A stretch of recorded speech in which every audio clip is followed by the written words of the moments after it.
그리스도와 함께 일으킴을 받은 우리. 골로새서는 골로새 교회를 향하여 쓰여진 바울의 편지다. 여기서 바울은 하나님의 구원의 계획에 대하여 조금 다른 표현을 통하여 우리에게 설명하고 있다. 그는 골로새 교회에 다른 새 복음을 전파하고 있는 것이 아니다. 골로새서 1장 15절로 20절.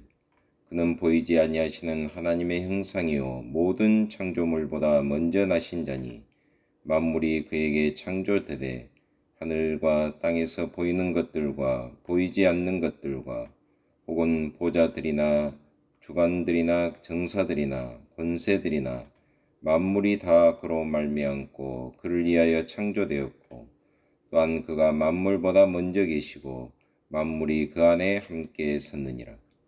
그는 몸인 교회의 머리라.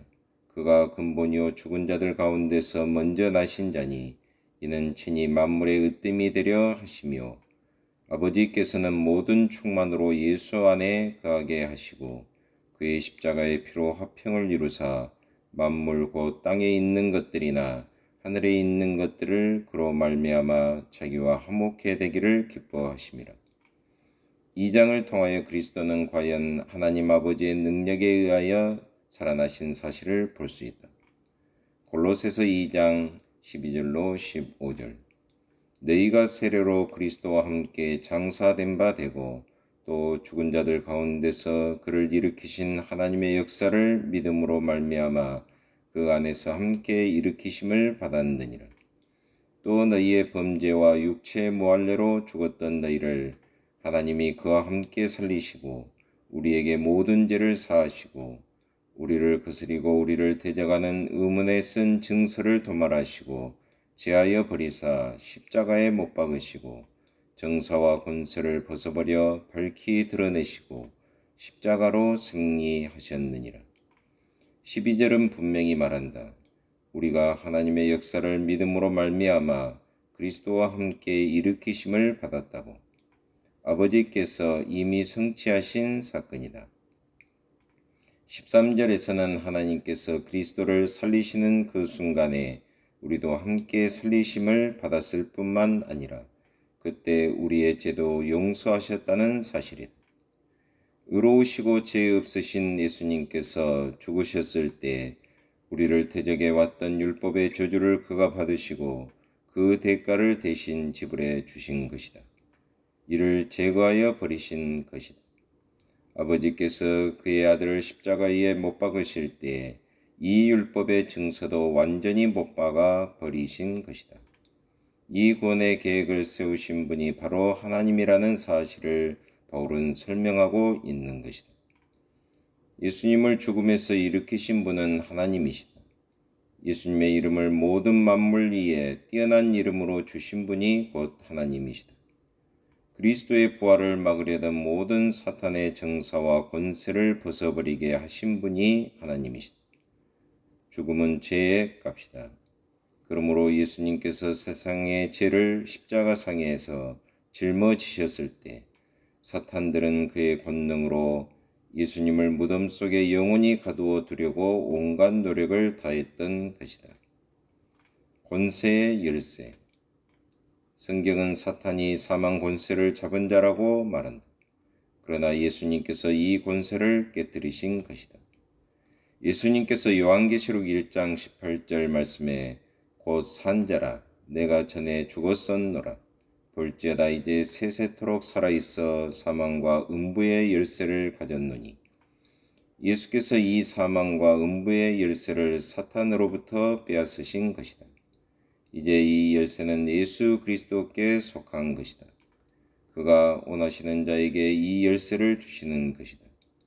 이것을 통하여 우리가 분명히 알아야 할 사실 중 하나는 육신의 죽음은 하나님으로부터 오는 것이 아니라 대적 마귀의 짓이라는 사실이다. 죽음은 여전히 우리의 적이다. 죽음이 인간의 마지막 원수라고 성경은 말한다. 그러나 이것도 머지않아 무릎을 꿇는 날이 올 것이라고 성경은 말하고 있다. 우리는 아직 새로운 육신을 받지 못하고 있으나 그 날이 곧 오게 된다.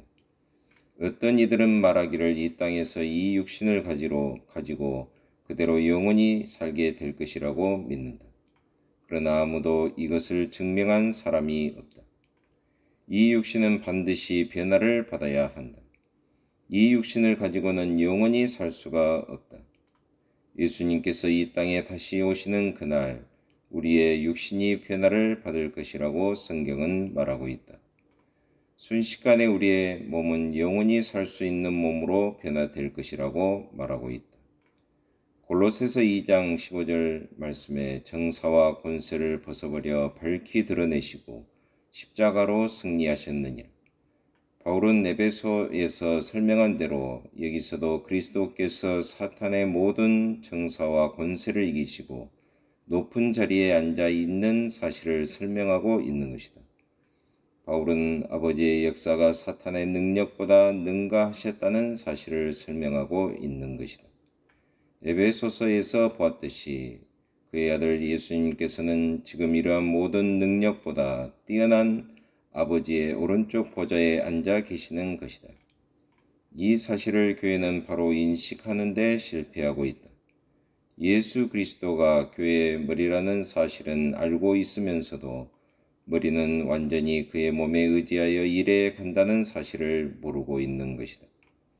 공중 권세 잡은 자를 다스리는 권세는 그의 몸 되는 우리를 통하여서 나아가는 것이다. 예수님의 말씀을 보라. 진실로 너희에게 이르노니 무엇이든지 너희가 땅에서 매면 하늘에서도 매일 것이요 무엇이든지 땅에서 풀면 하늘에서도 풀리리라. 마태복음 18장 18절. 이렇게 지상에서 권세는 사용되어지는 것이다. 우리가 이 권세에 대하여 확실한 이해가 없는 까닭에 종종 우리가 그 권세의 혜택을 누리면서도 의혹하는 것이다. 내가 스스로에게 이런 질문을 함으로써 이 문제를 연구하게 된 것이다. 우리가 가지고 있으면서도 알지 못하는 권세가 있지는 않는가? 이 문제를 내가 연구하기 시작하면서 나는 권세를 가진 자임을 분명히 알게 되었다. 하늘의 하나님은 우리가 거부하느냐 아니면 믿고 따르느냐에 따라서 역사하신다.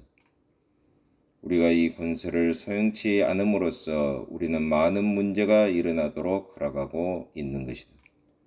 우리가 환경에 대하여 아무 일도 않고 주저앉아 있으므로 생활 속에 벌어지는 일이 많다. 우리는 하나님을 기다리고 하나님은 우리를 기다리시니 말이다. 하나님은 우리가 어떠한 행동을 취하기까지는 아무 일도 하실 수 없다.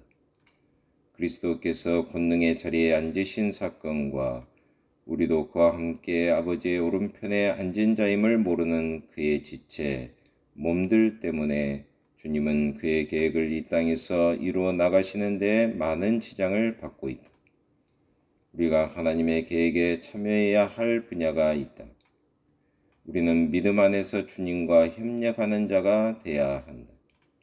우리가 거듭날 때 우리 안에 들어오신 성령께서 우리를 모든 진리 가운데로 인도할 것이라고 예수님은 말씀하셨다. 성경을 떠나서는 진리의 영 되는 성령께서 우리를 인도하시지 않는다.